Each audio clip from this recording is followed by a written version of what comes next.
Құдай қаласа, бүгіннен бастап кіре берісімнің әлдеу жұмыстарын бастаймын. Менің ойымша, бұл жұмысым бір аптадан асатын сияқты. Себебі мен жалғыз өзім жасаймын, көмектесетін адам жоқ. Ал сіздерден қолдау күтемін. Мені қолдап отырыңыздар, өтініш. Ал олай болса іске сәт. Жаратқан ием жарылға, Құдайым оңла, әруақтар қолда.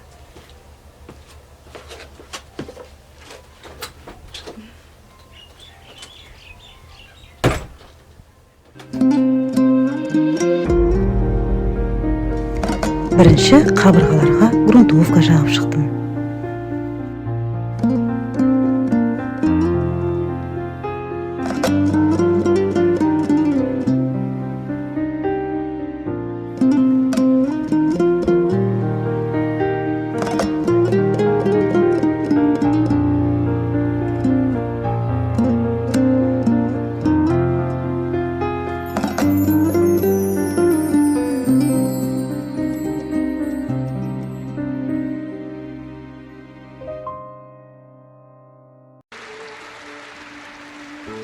Сосын акрилді бояумен 2 рет бояп шықтым.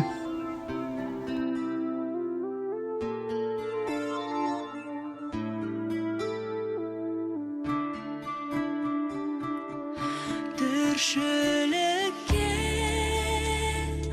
айнымасқа тағдыр қосқан, қос едің ғой, кең далаға бауыр бар. Кейін акрилді бояуға түрлі түсті колер араластырып, өзіме ұнайтын түсті шығарып алдым. Бұл түспен қабырғаларға өрнек сызамын. Негізінде қабырғаларға обой, яғни түсқағаз жапсырғым келген. Алайда қаражаттың тапшылығын ескеріп, түсқағазда болатын өрнектерді өзім сыза салайын деп шештім.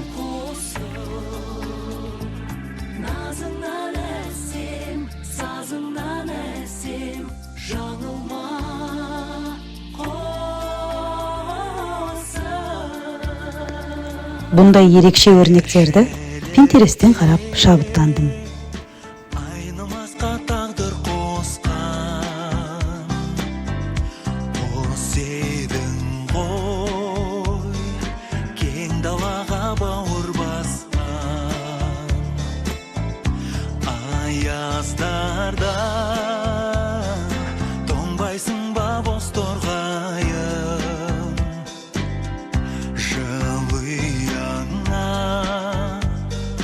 қонбайсың ба бос торғайым. Тауқымен тартып, торықпа жаным, қорықпа жаным. Құшағымда ашып, кеудеме басып, берейін жаным.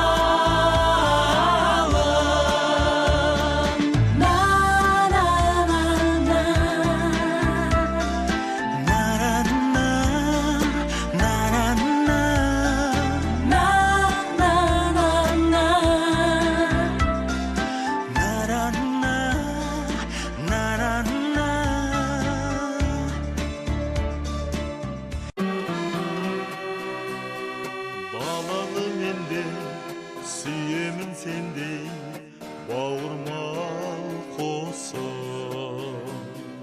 Назыңнан әсем, сазыңнан әсем, жаңылма қосып.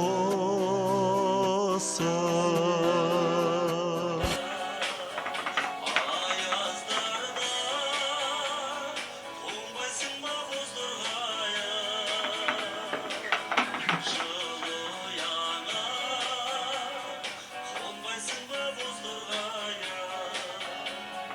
Тауқымет тартып, торықпа жаным, қорықпа жаным. Құшағымда ашып, кеудеме басып, берейін жалын. Тіршілікте айнымасқа тағдыр қосқан, қос едің ғой, кең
Ал енді ескі жиһаздарды реставрация жасаймын. Мынау ескі скамейка, яғни орындық. Осыны ақ түске бояймын. Бұндай жиһазды да бояу жақпас бұрын грунт жағып алу керек.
Ал енді скамейканың отыратын орындығын жаңалаймын.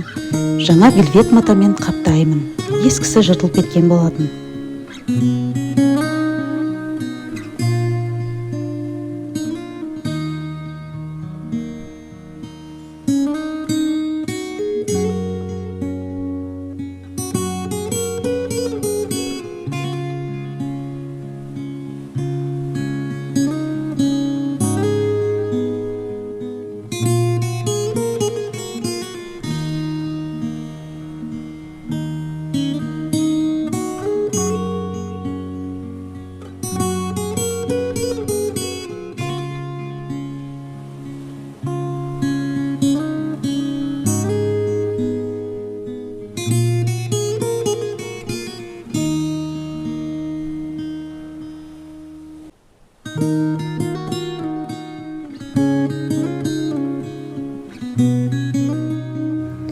Мынау ескі прихожка, яғни дәлізге арналған шкаф.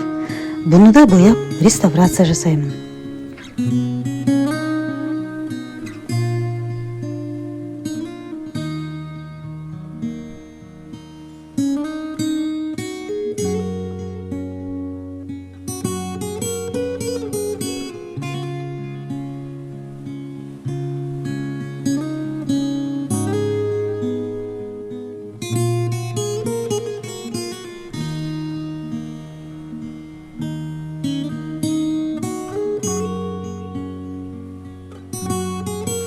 Ал енді скамейкаға әдемілік беріп тұру үшін декоративті жастықшалар тігемін.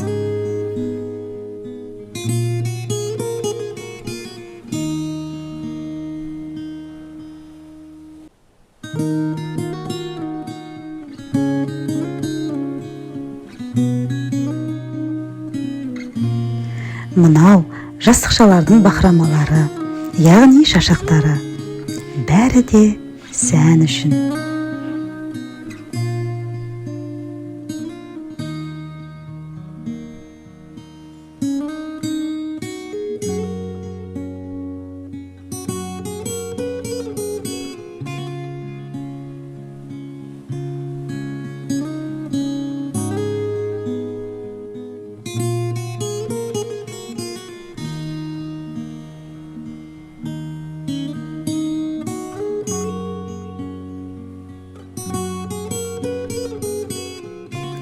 Төсеніштерді де жаңартып қойдым. Ескі төсенішті жуып, жаңа матамен тігіп, қаптап қойдым. Жап-жаңа әп-әдемі болып қалды.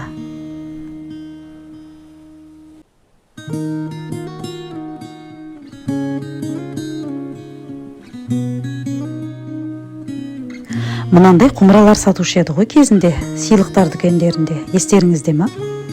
Түрі құп-қоңыр, бірақ онша әдемі емес. Менде де сондай құмыралардың екеуі бар еді.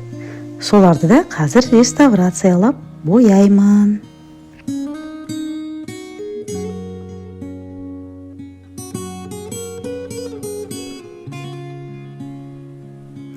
Енді өрнек сызамын. Сосын әдемі болады.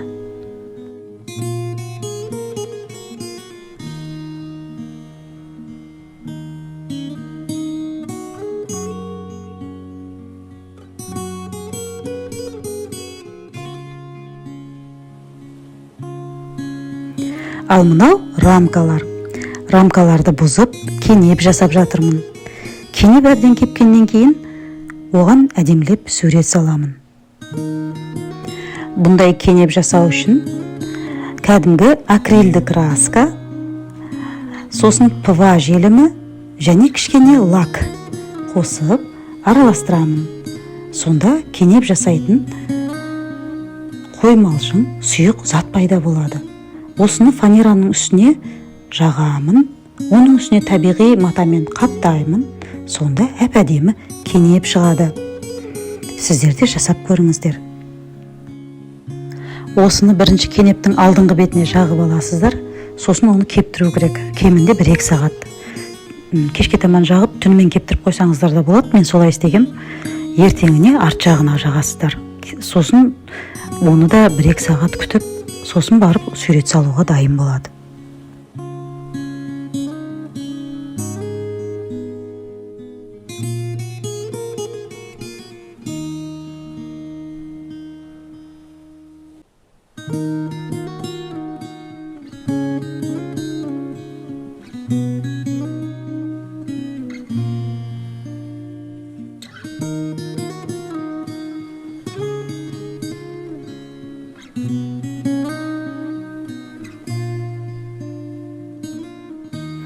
Ал мінекей, кенептер де кеуіп дайын болды.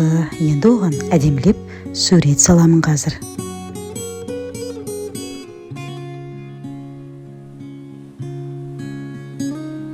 Мына бояу кәдімгі балаларға сурет салуға арналған акварельді бояу.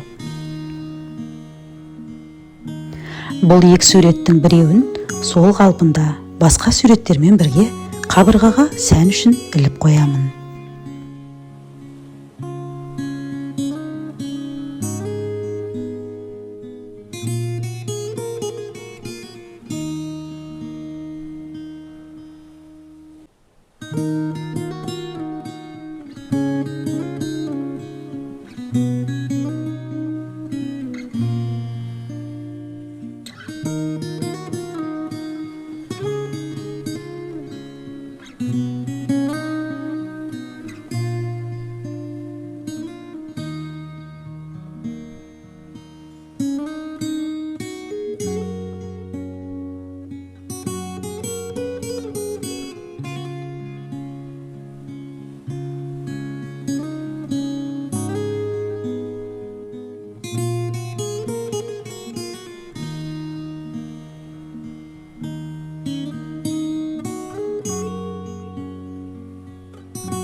Ал екінші суреттен ключница жасаймын. Яғни дәлізге кілттерді іліп қоюға арнап, осындай декоративті ілгіш жасаймын. Сәнін кіргізеді, әрі ыңғайлы болады. Бұл салып отырған суретім сурет салу стилінде дудлинг деп аталады.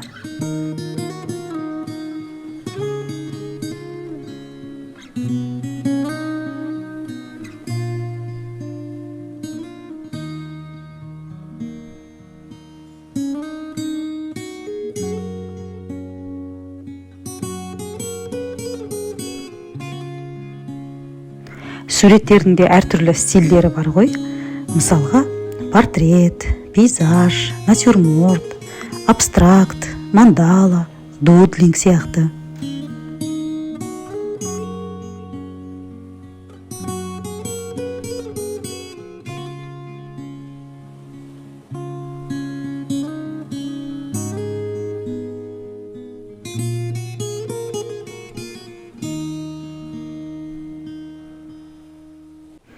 Менің ойымша, менің дәлізіме осы дудлинг стилі жарасатын сияқты.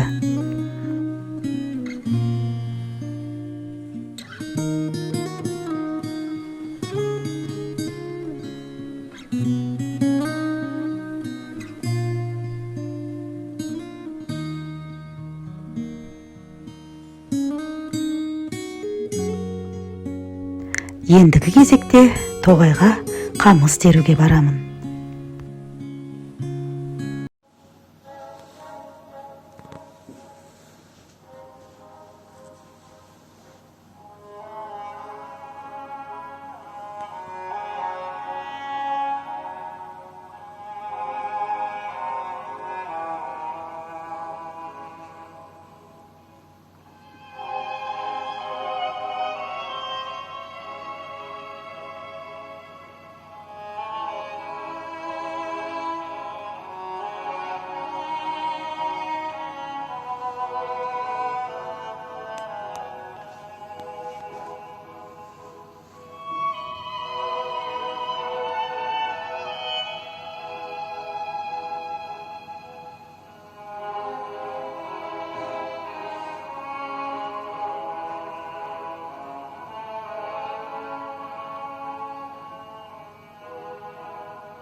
бұл қамыстар менің үйіме сән кіргізіп тұратын болады.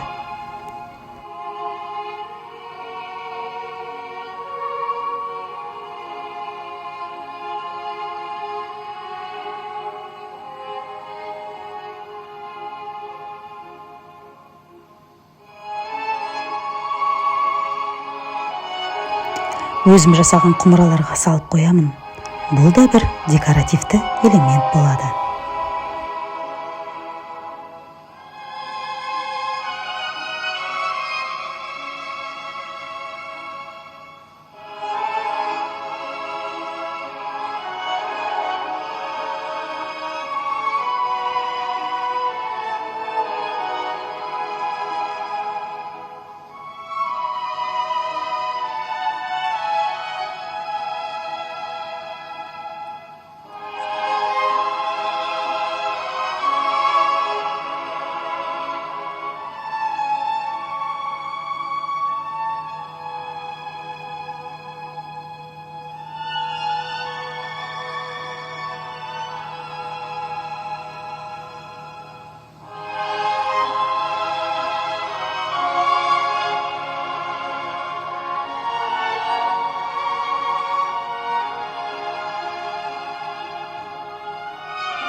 Табиғи декорация.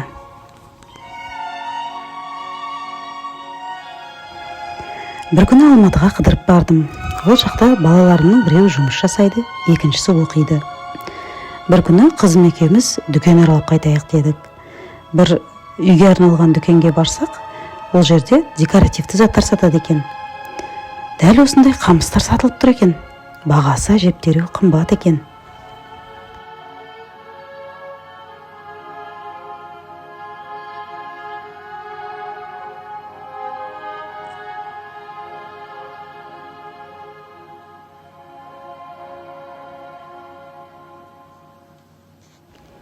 Ал біздің ауылда қамыс тегін.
Кіреберістің әрлеу жұмыстары бітті.